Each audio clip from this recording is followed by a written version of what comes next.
Hi everyone, welcome to Legal Talks by Desi Qanun. I am Suyash and I am excited to have started this show. For the show notes of current episode, please visit our blog www.desiqanun.co.in.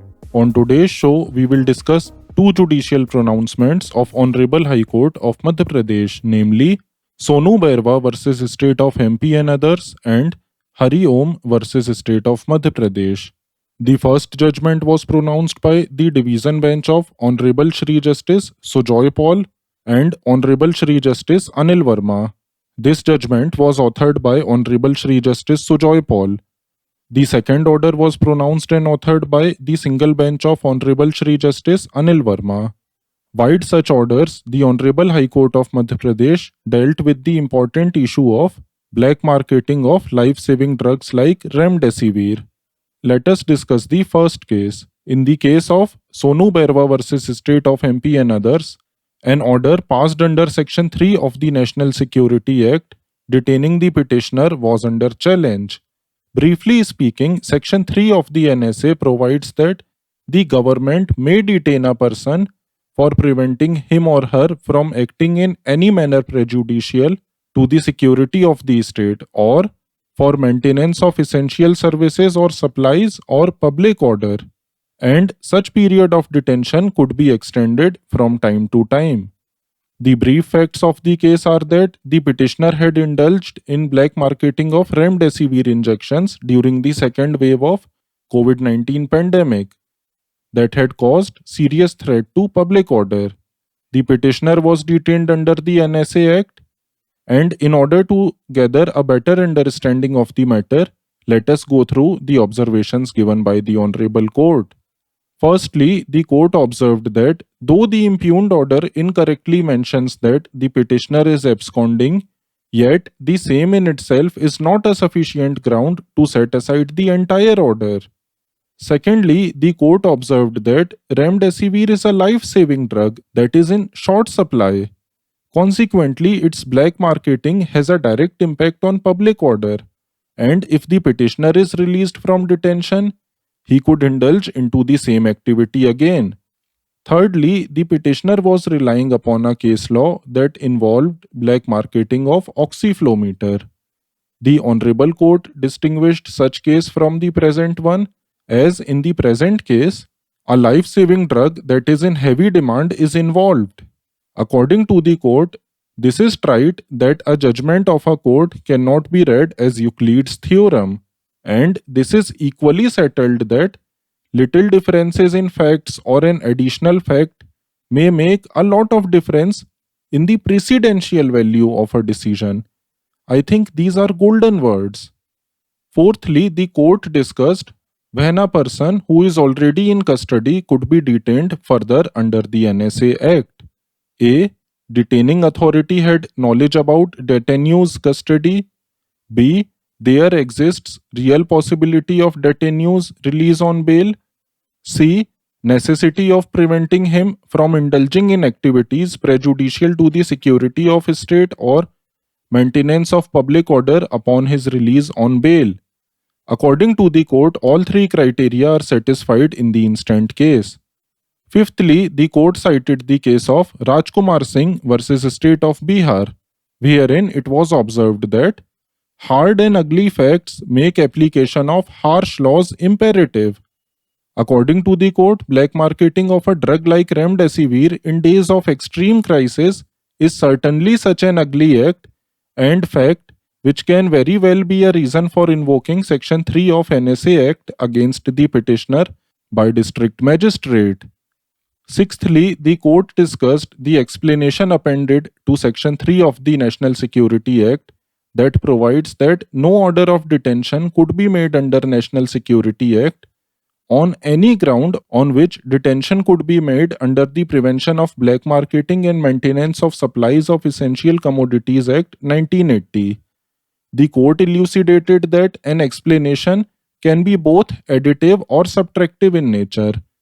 And in the present case, the explanation does not take away the right of detaining authority under the NSA Act regarding eventualities relating to maintenance of public order or security of the state.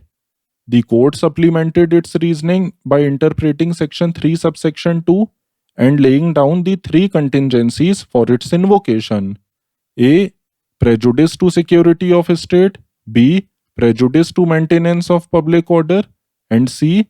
Prejudice to maintenance of essential supplies and services.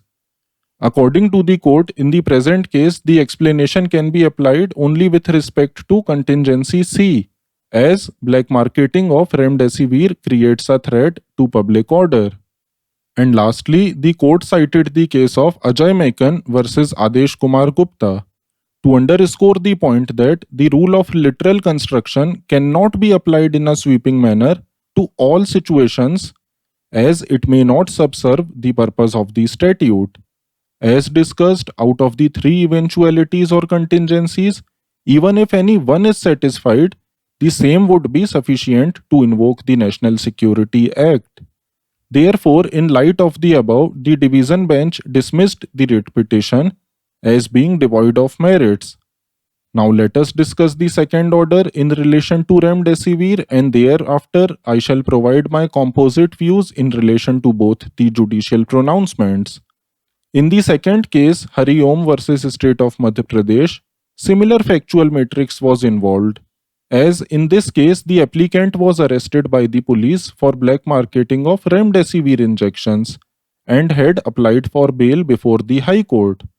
The Remdesivir injections were recovered from the possession of the co-accused persons, and high-grade antibiotics like Tozotam, piperacillin, and Tazobactam were recovered from the applicant.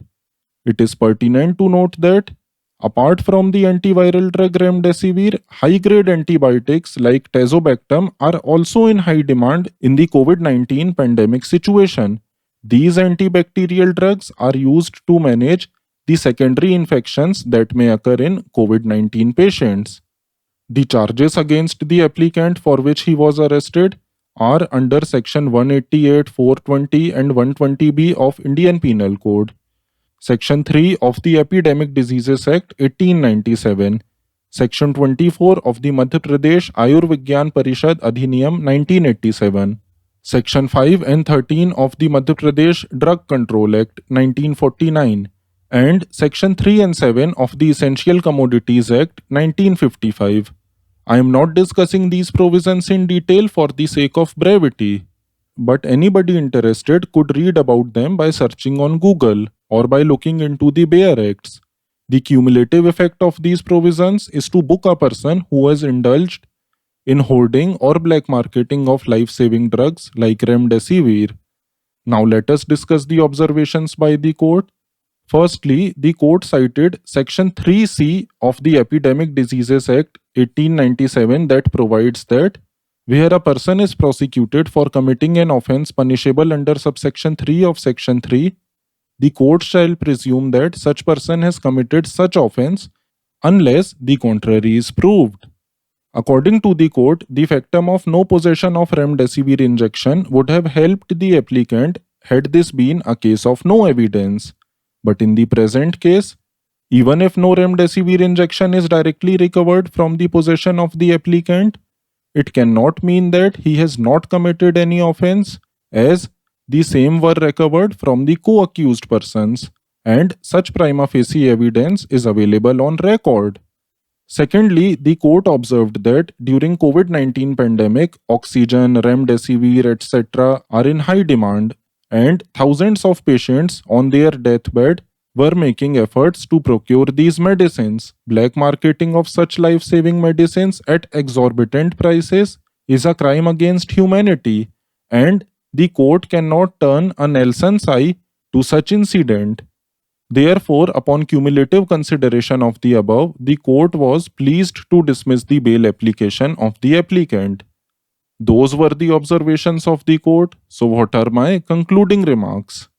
It is needless to state that COVID-19 pandemic has wreaked havoc all over the world, and concerted efforts are being made everywhere to fight the disease.